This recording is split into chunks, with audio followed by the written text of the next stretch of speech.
G'day guys, Mick Horn here from 13 Fishing. With summer fast approaching, obviously you want to start looking at a new tournament jersey. I just want to show you the new 13 Fishing jersey. It's got some pretty awesome features too.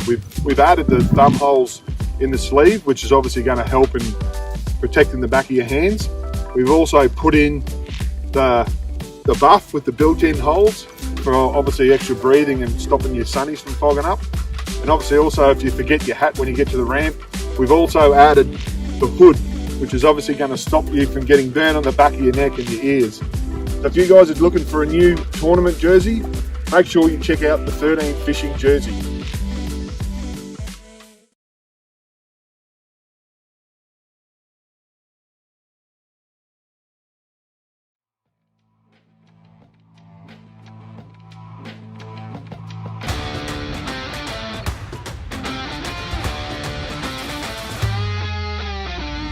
Introducing the Rapala BX Skitter frog. This style of lure originated in Asia for the snakehead market, but is quickly gaining popularity around the world for other species. Rapala has listened to the anglers and is introducing this style of lure to the world in the form of the BX Skitter frog.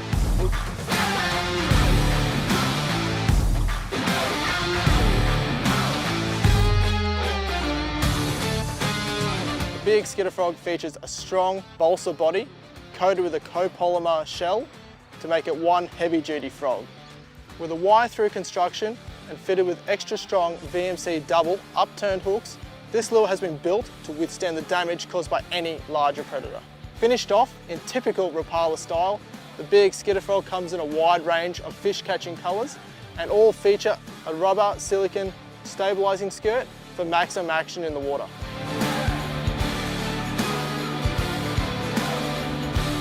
The BX Skitter frog has been designed to be fished through heavy cover and over surface debris. This allows anglers to keep this lure in the strike zone longer without it getting tangled. The unique body design of the BX Skitter frog allows this lure to hop and skitter on a fast, steady retrieve. This unique action creates a lot of splash and wake, which can often draw in those predators that are lurking nearby. This lure is not only limited to a fast, steady retrieve. We often find the most successful technique is just to twitch it and keep it in the strike zone longer. This slower retrieve has often proven deadly on some of those ambush predators like barramundi, Saratoga and mangrove jack.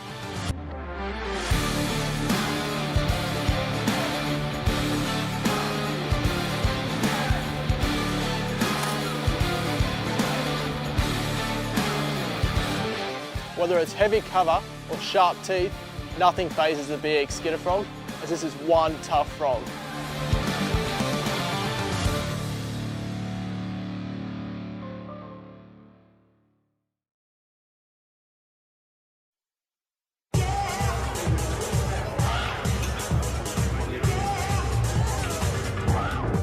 What do you see? Reminds me of muskies. I love your mind. They call it a bucket mouse because he's got a bucket mouse. Wow. I just want to tell you, I've been slaying the walleye lately. That is so hot. Ever bump the stump? Suffix 832, the line that changes the game. G'day everyone out there and welcome to a very windy Wivenhoe Dam for day 2 of the Rapala Queensland Open, the Bass Comp. After yesterday, the guys had a great day up at Somerset. Some really good bags came in. We had Mick Johnson winning with over 8 kilo. I think Steve Killer-Kanowski second, Matty Langford all over 8 kilos. So some great bags in there. Some of the guys found it pretty tough, but today it's really tough, Matt. Well, I was going to say yesterday everyone in the field caught fish. It was no one donutted yesterday, which is it's a really good result for Somerset. Today, not so favourable for the anglers. No. Well, I've got the live scoreboard up here now, and between all the guys, there's only been five fish caught, and Steve Killer-Kanowski's caught 4 of them. So he's just jumped Mick Johnson into the lead. And in saying that as well, I think with this change coming through, some of those big fish might have shut down because the 5 fish caught are all under 30 to the fork. Yeah, so it's just showing that Wivenhoe's just fishing that little bit tougher. little bit tougher, and the beauty of having this comp on the app is that those undersized fish actually count because you measure them, photograph them, and release them straight away. Which means So it's actually a pretty good comp. It means more fish are going to get weighed in. There's going to be moving up and down in the scoreboard. So hopefully it still jostles around a bit. well, we know exactly what this dam is capable of, and even Paul Aldos sitting down in fourth now, who's a couple of kilo off the lead. Yep. He's got every chance of winning with just one bite. Yeah, so if, like I said, if Paul gets that big magic 50 centimetre fish or 50 plus centimetre, he's going to jump straight from fourth straight into the lead with one fish. So, mate, it's anyone's game yet. Anyone's game. We're gonna go and get on the water with Killer and a few of the guys a little bit later. But first, I think we've got a very special guest on the line that, he's caught a few Aussie bass in his time, but we've got Carl Jocumsen all the way from his what do you call it over there? In Australia, we call it a shed. It's your workshop. Yeah, shop. If you say shed over here, they think it's like a garden shed out the back, like with a couple of tools in it. You got to say shop.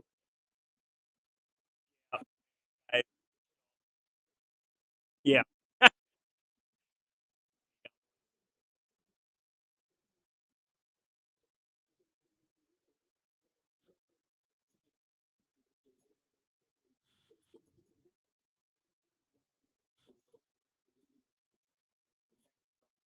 Yep.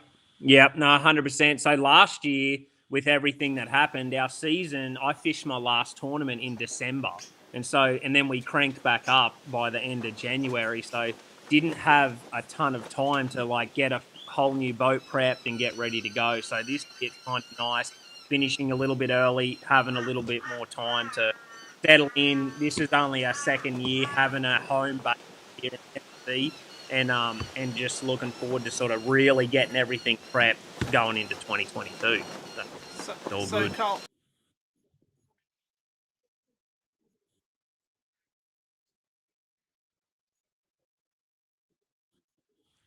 It's massive, like I never understood it as much a few years ago about guys that kind of went hunting in the off season and did certain things. But like I do like to fish. Like I don't like to stop fishing. I like to go fun fishing because the season's sort of so hectic and stressful that a lot of guys just like to put everything away and go and do a total opposite. And I've been lucky enough now to be able to get some opportunities to do some other things like in the outdoors, hunting and stuff, but I still like to stay sharp all the time. And in the south here, you can fish right through the season, where once you get a little bit north here, everything freezes over. And so it kind of forces a lot of people to have a break. But as far as like actually, it's not a break. We have a full whole entire bass boat to rig out. It's a reoccurring thing. It's not something that you start with and you get to do 2-3 years every year. So it's never an off season. It's always nice to have a little bit of downtime, just off the road. By the time I got back here, I was ready just to be off the road. So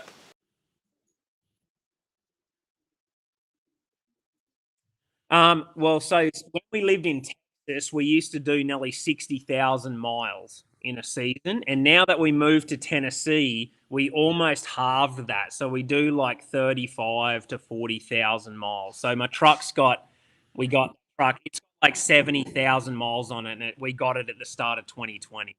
So we've done less driving. Yeah, we've done less driving than we ever have. And that's just driving from, sort of February to October. That's not like a full year. But living in Tennessee, you're just more central. It's like 8 hours to Florida. And then you always have, like this year, we had 3 tournaments that were in 3 hours of us where we just got to come straight back, which is kind of rare. And then the furthest one for us was 17 hours up to New York or something. And instead of that drive would normally be 28, 30 hours.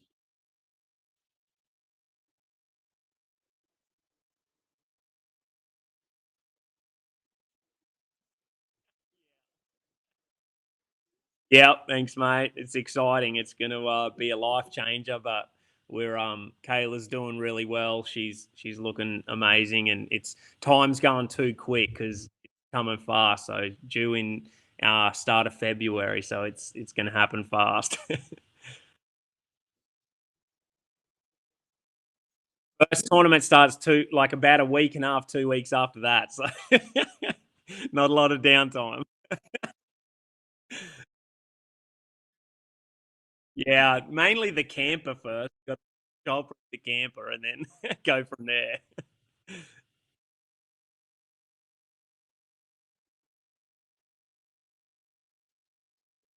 Yeah, they wreak havoc. We're looking forward to.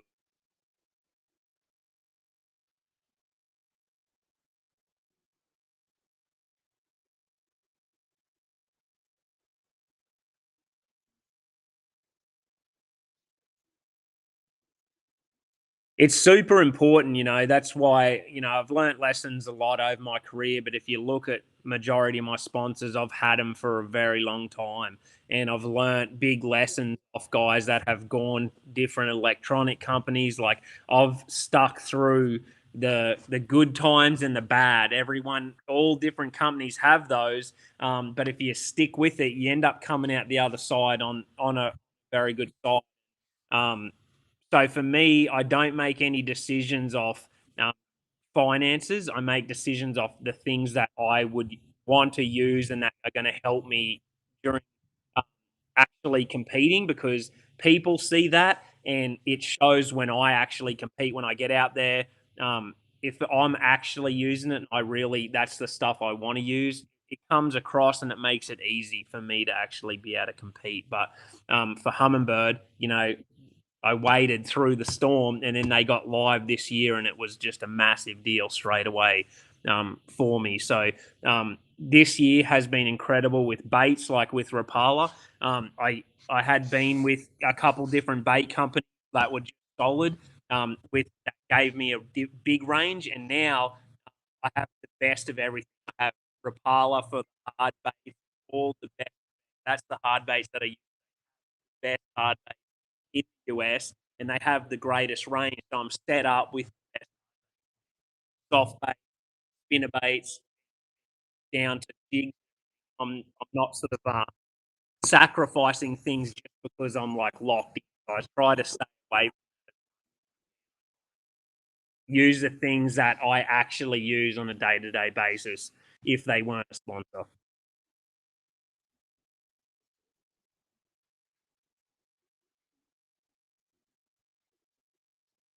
Well, if you look over here, like the DT range, if you open any bass angler's boat in the US, I don't care who it is, from a beginner to the highest profile guy there is, they have a DT crankbait in their boat. Like it's the number one selling bait over here.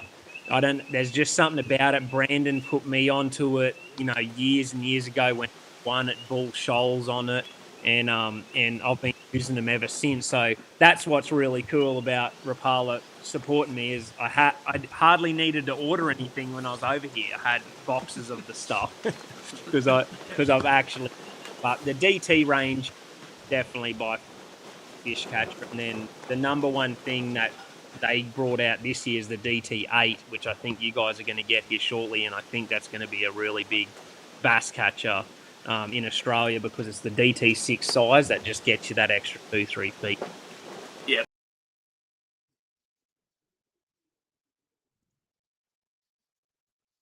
The bass fishery in Australia is nowhere near the size it is over there. It's still a fairly niche market, but those DTs are definitely they definitely catch Australian bass, yellow belly, cod, everything like that. And it's as simple as looking at the bib, seeing how deep it's going to dive, look at your sounder. The bass are sitting at 10 foot. Throw the DT10, get it in the strike zone. Just wind and catch fish because it's a reaction bite. You don't need to jig it. It's just cast and wind, isn't it? Yeah. And are you guys using some fluorocarbon stuff over there?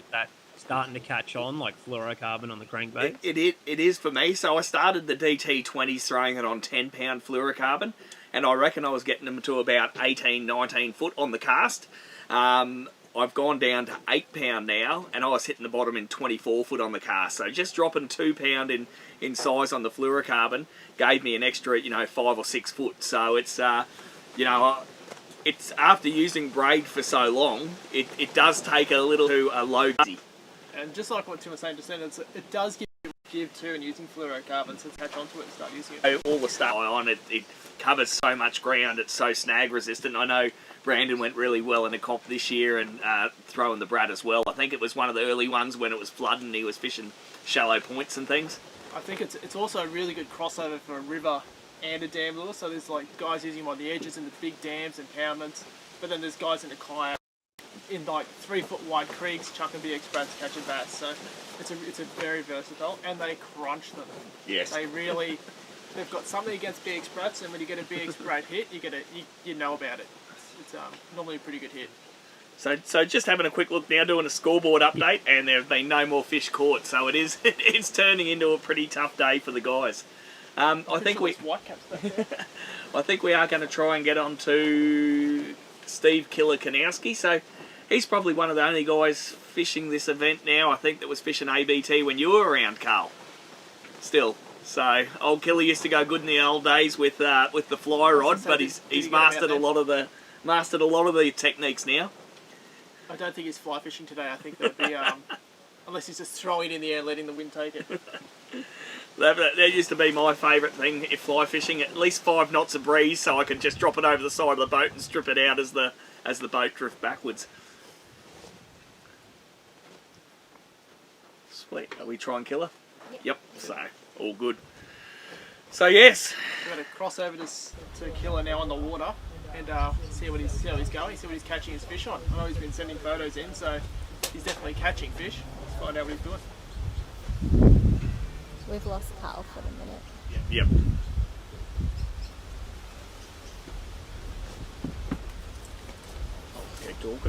So basically with the DTs, while we're waiting to get Killer on, so this is the DT20. So still a fairly small body profile, big bib on the front. It also got a little lead weight in the bib, which helps it crash dive and get down really deep really quickly.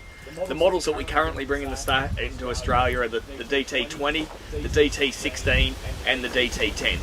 So 3 body sizes, and it's like I said earlier, it's easy as look at your sounder, see what depth the fish are holding in, and throw the lure that'll equate to that depth. So on that last time I was up at Somerset, actually fishing those rock walls, and I like to put the BMC kind of the bladed hybrid.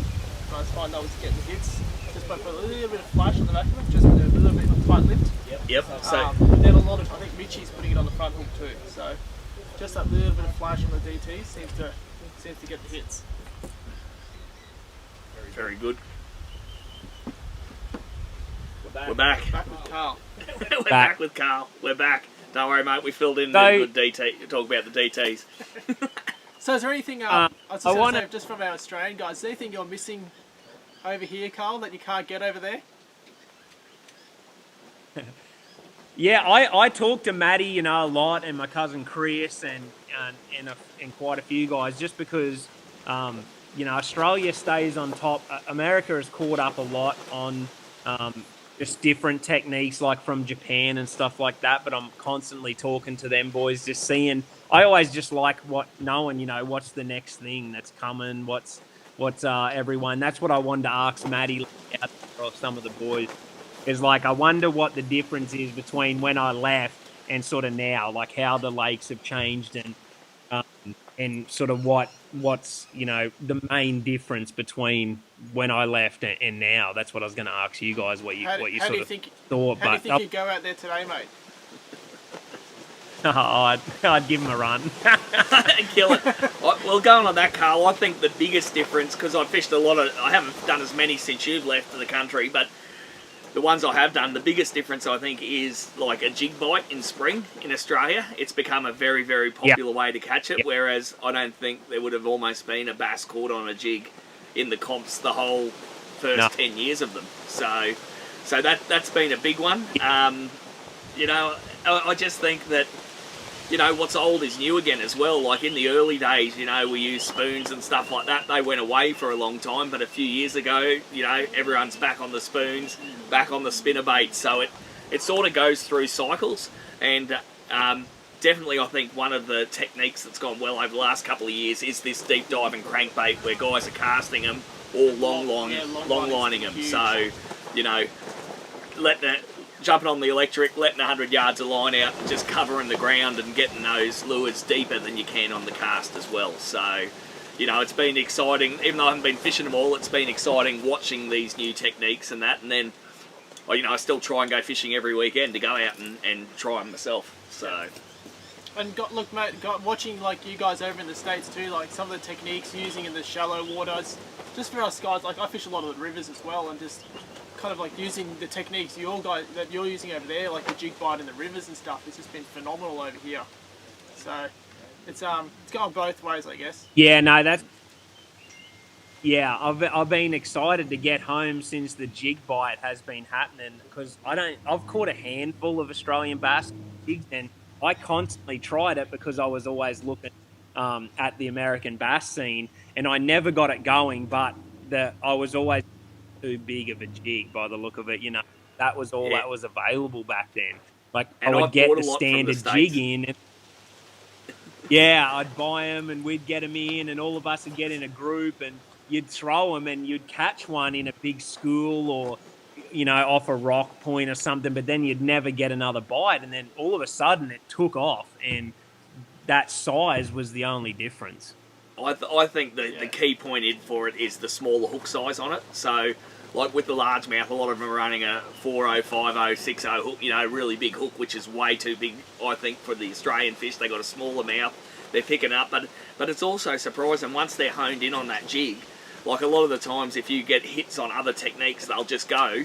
You know, you can get a jig bite, pull it out of their mouth because they're feeding on red claw or crayfish. I think they're used to having that hard thing in their mouth, and if it pulls out, they'll come and chase it down again and hit it. So. And get. Alrighty, we've got cousin Matty on the line. So, I think. Oh, look out! Can you see him, Carl? It's a bit windy out there. I'd say it looks like he's fishing in Moreton Bay at the moment, Carl.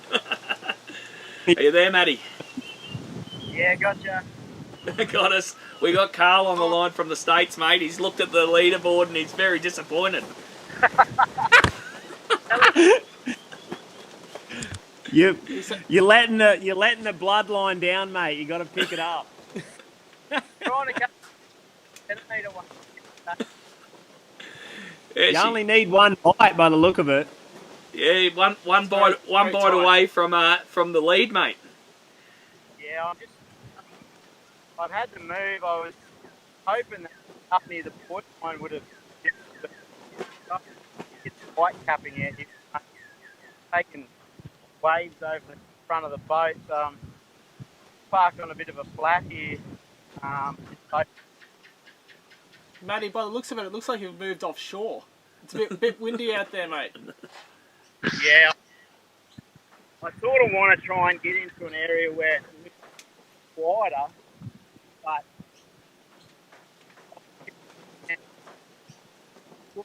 fish out in the open, but the conditions were nothing like this, so I'm probably going to head back.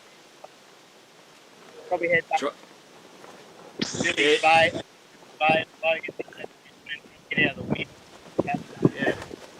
Yeah, well, it's been a tough day for everyone, mate. I think there's been 5 fish caught and nothing over 30 to the fork, so I think you'll only need that 1 or 2 good bites and that'll have you sitting at the top of the leaderboard.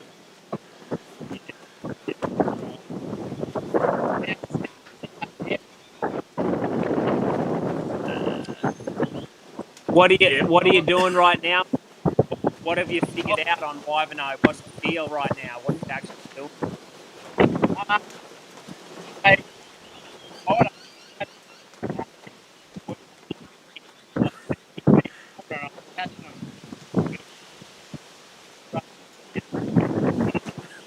It looks like they're sitting under the boat, but what we might do is we might let Matty go for a bit, and then we'll come back to him when he's a little bit out of the wind somewhere.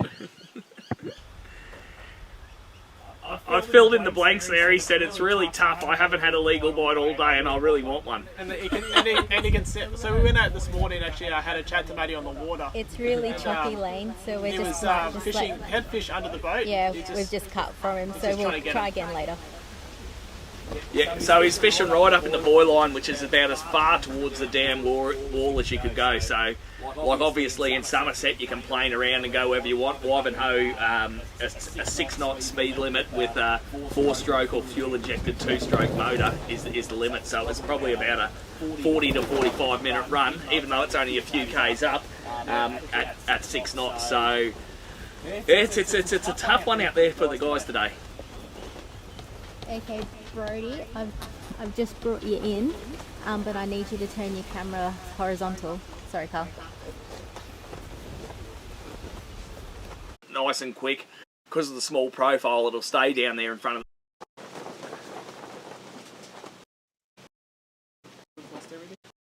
Oh, well, look at that.